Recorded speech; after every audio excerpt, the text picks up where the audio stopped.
Halo teman-teman, salam sehat selalu untuk kita semua, salam sejahtera dengan saya Bung Ropan. Dan kali ini kita harus bisa membahas pemain dari Kroasia yang kini diambil oleh peraih treble winners pada musim ini, Manchester City. Ya, dari RB Leipzig, Joško Gvardiol akan berlabuh di markas The Citizens di Etihad dengan rekor transfer yang gila benar. Ya, dia menjadi pemain termahal atau pemain belakang termahal di dunia. Ya, dengan transfer mencapai 100 juta euro atau 1,6 triliun rupiah. Wow, luar biasa bagi Joško. Dan memang sudah lama kalau bisa dikatakan di sini Pep Guardiola terpikat dengan pemain ini. Ya, ini masih muda, 21 tahun. Ketika dia tampil di Piala Dunia di Qatar, sudah menarik banyak perhatian. Dan dia pasti diburu oleh banyak klub. Dan akhirnya bisa berlabuh di City. Dan pilihan bagi Joško untuk bisa bergabung dengan City, saya pikir sangat tepat sekali. Karena dia memilih tim yang bagi dia pas untuk bisa mengejar impian dia. Meraih banyak trofi. Dan dia bersama dengan City yang pada musim kemarin mendapatkan 3 gelar yang luar biasa untuk bisa pertama kali dalam sejarah mereka meraih treble dengan merebut gelar di IPL, Piala FA, dan Liga Champions atau di UCL.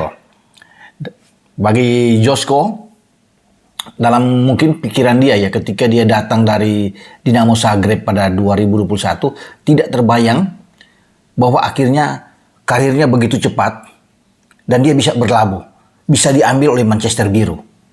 Ya. Karena 2021 itu kan terbilang baru 2 tahun lalu dengan rekor transfer yang sangat murah diambil oleh RB Leipzig, 19 juta euro. Dan sekarang kalau dilihat itu naiknya ya, minta ampun deh, 100 juta euro ini. Dengan rekor seperti ini, bagi Joško, dia menjadi pemain pertama yang bisa memecahkan saya pikir apa yang sebelumnya dilakukan oleh Manchester United, tetangga dari City, di saat pada 2019 di musim panas United membuat gebrakan dengan mengambil Harry Maguire dari Leicester City dengan rekor transfer mencapai 87 juta euro ya. Dengan 87 juta euro tersebut, Maguire menjadi pemain termahal untuk khusus pemain belakang ini ya. Itu dengan 1,4 triliun. Ya. Memang sebelumnya kita bisa mengetahui bahwa Liverpool juga bisa melakukan gebrakan ya dengan Virgil van Dijk dari Soton yang menuju ke Liverpool, tapi tidak sebesar dari Maguire yang kemudian dipatahkan oleh Joško Gvardiol ini.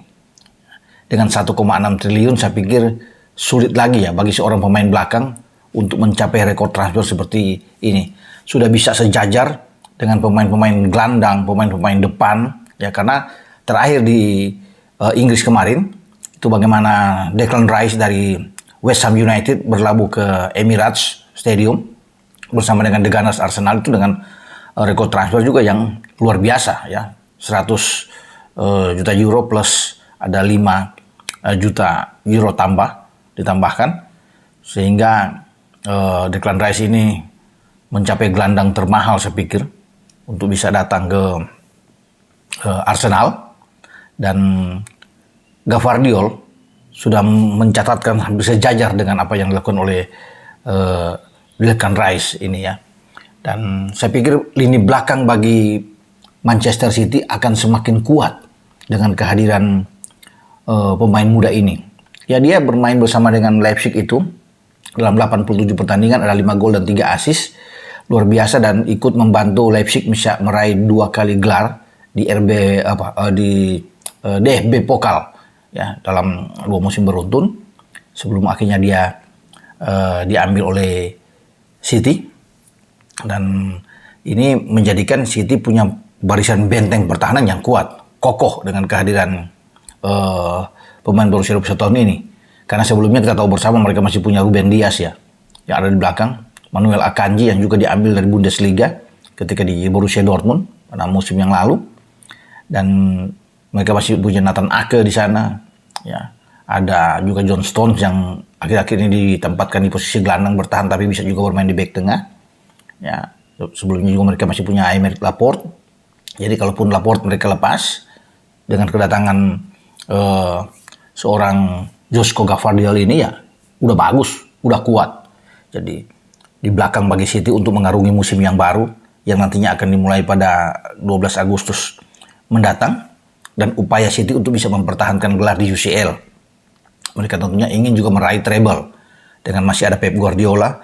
Ya, mereka ingin mencapai juara di Piala FA dan banyak trofi yang diincar oleh Manchester City ini pada musim depan. Memang persaingan akan sengit karena Arsenal berbenah dengan luar biasa. Selain mendatangkan, saya bilang tadi, Declan Rice, mereka sudah lebih dulu bisa mendapatkan Kai Havertz dari Chelsea, Jason Timber mereka datangkan dari Ajax. Jadi ini tim yang akan bisa bersaing dengan City. Di samping tentunya ada Liverpool, ada Manchester United juga, ada Newcastle yang akan bertarung untuk memperebutkan gelar juara di IPL. Sebelum Josko datang, ya, bagaimana City juga sudah mengambil pemain Chelsea, ya, gelandang Mateo Kovacic untuk berada di Etihad. Ini mengantisipasi ketika kapten ke-11 dari City, Ilkay Gundogan, itu memilih untuk keluar dan berlabuh bersama dengan Barcelona di La Liga. Sehingga kedatangan Kovacic ini untuk bisa menutup lubang yang ditinggalkan oleh Ilkay Gundogan, karena mereka masih punya Rodri, Stones juga masih bisa didorong ke tengah. Jadi saya pikir masih kuat lah. Ya. Tapi juga City harus bersiap dengan kehilangan Riyad Mahrez yang diincar oleh Al Ittihad bermain di Liga Arab, dan konon klub Arab tersebut sudah melepas sekitar 40 tawarannya, 40 juta euro untuk seorang Riyad Mahrez. Tapi apapun itu, pemain siapapun yang pergi, City tidak pernah gentar, karena ini sudah terjadi dari musim ke musim. Siapapun yang pergi, City tetap adalah City yang selalu bisa ada di papan atas dan bisa menjadi juara. Ya, mau Gabriel Jesus pergi, ya, Ferran Torres juga sebelumnya pergi, mereka tidak pernah goyah karena pemain-pemain yang dipilih oleh Pep untuk datang, dan pemain-pemain yang bagus. Raheem Sterling juga keluar, Zinchenko juga keluar, mereka tidak sama sekali terpengaruh. Ya, sehingga ini menjadi tim yang sangat kuat dalam mengarungi musim yang akan datang. Jadi selamat datang buat Josko Gvardiol ini, pemain muda yang punya masa depan cerah ketika dia memilih untuk berlabuh bersama dengan Manchester City.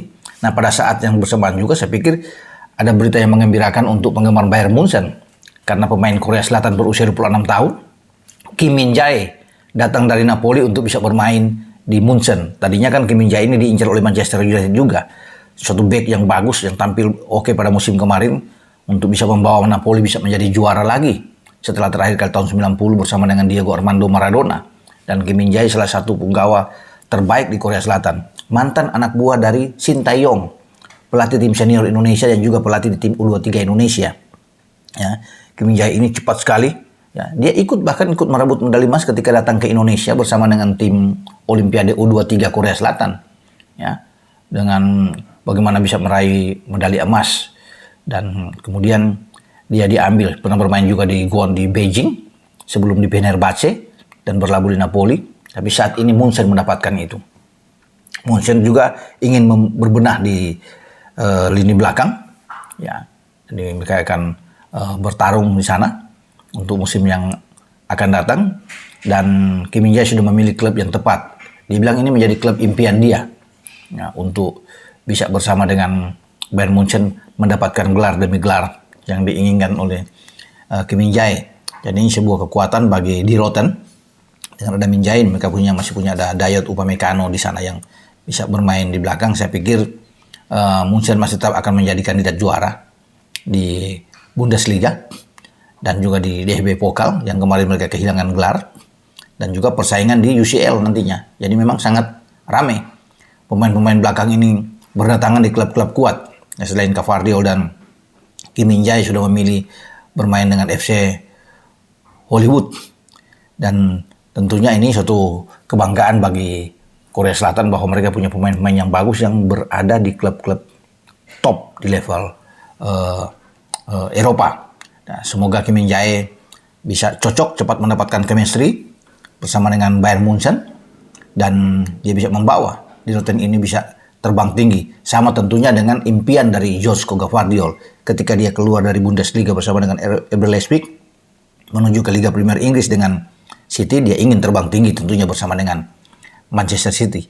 Kita akan tunggu nantinya bagaimana penampilan dari Josko dan juga penampilan dari Kim Min Jae bersama dengan Bayern Munchen. Dengan Kim Min Jae ini bagus ketika bermain di Napoli ya. Dia ikut ada memberikan 2 gol terhadap Napoli di musim yang lalu sebagai seorang pemain belakang, dan di Korea Selatan juga dia tampil oke. Bahkan di Piala Dunia di Qatar juga dia bermain 3 dari 4 pertandingan terakhir yang ditampilkan oleh seorang Kim Min Jae. Kita menyambut musim baru dan melihat pemain-pemain belakang ini bertarung bersama dengan klub-klub terbaik yang ada di Eropa. Dengan saya, Bung Ropan. Ciao.